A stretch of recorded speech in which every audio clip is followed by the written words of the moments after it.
नाहिद अल्ताफ अपने गांव बाटियावाला में पहली ऐसी खातून हैं जिन्होंने मुर्गबानी को बतौर पेशा अपनाया है। वो न सिर्फ खुद मुर्गियां पाल कर उनके अंडों से लेकर चूजे तक मार्केट में फरोख्त करती हैं, बल्कि उन्होंने अपने घर के एक कमरे को इंक्यूबेटर सेंटर बना रखा है, जहां इलाके की दीगर ख्वातीन को भी ये सहूलत फ्राहम करती हैं कि वो अपनी अपनी मुर्गियों के अंडे इंक्यूबेटर में रखवाएं और उनसे निकलने वाले चूज़ों को या तो अपने इस्तेमाल में लाएं या फिर फरोख्त करके मुनाफा कमाएं।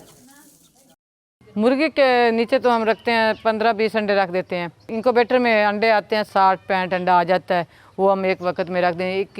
21 दिन में कम से कम हमारा बच्चा निकल आता है। 60 अंडा रखें ना 40-45 बच्चा निकल आता है, बाकी अंडे ख़राब भी हो जाते हैं।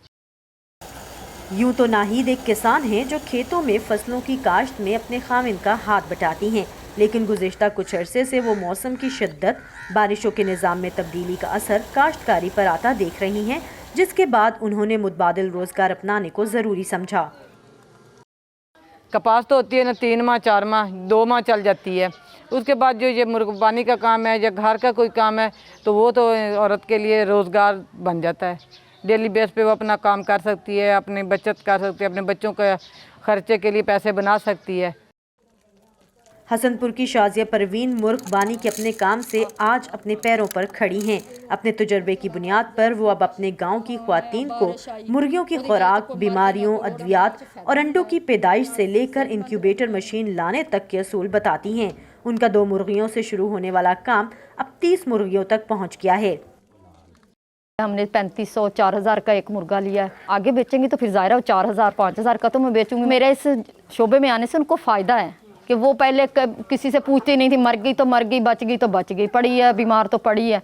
अब वो दवाई देती हैं, उसे वैक्सीन देती हैं, उसकी खुराक का ख्याल रखती हैं। किसी की बीमारी का मसला हो तो फिर आ जाती हैं। अगर वो अंडे नहीं मुर्गियाँ देती तो वो पूछती हैं। जनूबी पंजाब, सिंध और बलोचिस्तान में world wide fund for nature नामी गैर सरकारी तंजीम ज़रिए मुआश और सिनफी खुद मुख्तारी प्रोग्राम चला रही है, जिसके तहत खेतों में रोज़ाना उजरत पर काम करने वाली ख्वातीन को उनके रोज़मर्रा के काम में जदीदियत लाने की तरबियत दी जाती है। हमारे ज़राअत के शोबे में 90% ख़वातीन जो हैं वो एज ए लेबर काम करती हैं। पिछले 10 सालों में हमने देखा है कि अचानक ज़ालाबारी, बारिश और सडन क्रॉप फेल्स जो हैं they are part of our life now. और इसमें सबसे ज़्यादा ख़वातीन अफेक्ट इस तरह से होती हैं कि डेली वेजेस की एकदम से कमी आ जाती है उनकी लाइफ में। हमारी कोशिश है कि हम उनको ऐसे स्किल्स और ऐसे इनिशिएटिव्स के साथ मुतारिफ़ करें जिसमें उनको कुछ ज़्यादा सीखना ना पड़े और जो उनका करंट स्किल सेट है उसी के अंदर थोड़ी बहुत वैल्यू ऐड करके हम उनको थोड़ा सा पॉलिश करें। सो फार हम 3 लाख फार्मिंग फैमिलीज़ को टच कर चुके हैं। इसी मंसूबे के तहत बहुत सी ख्वातीन को मवेशी रखने की तरगीब भी दी गई है। आबा और अजदाद से हमारा काम जानवर पालना ही है, लेकिन अभी तक हमें ये नहीं पता था कि जानवर को उनकी मर्जी से पानी पिलाना जरूरी होता है। लेकिन अब पता चला है कि चारे के साथ साथ उनके लिए पानी का इंतजाम करना भी जरूरी है। अब जब से पानी पिलाने की जगह बनाई है तो दूध की पैदावार में इजाफा हुआ है। 1.5 किलो हो गया। खानेवाल, मुल्तान, शुजाबाद जैसे जनूबी पंजाब के दीगर शहरों में ख्वातीन के पास सिलाई कढ़ाई का हुनर भी है, जिसे अब वो मुतबादिल ज़राए आमदन के तौर इस्तेमाल कर रही हैं। ट्रेडिशनल जो थे डिज़ाइन वगैरह एम्ब्रॉयडरी के बनाने, उनको ऐसे मार्केट लेवल का कोई अंदाज़ा नहीं था ख़ास तौर पे, तो इन्होंने हमें इस बारे में खुसूसी तौर पर हमें इस बारे में आगाही दी कि हम इसको ना मार्केट लेवल पे अपने काम को लेके जाएं और इस कारोबार को करें।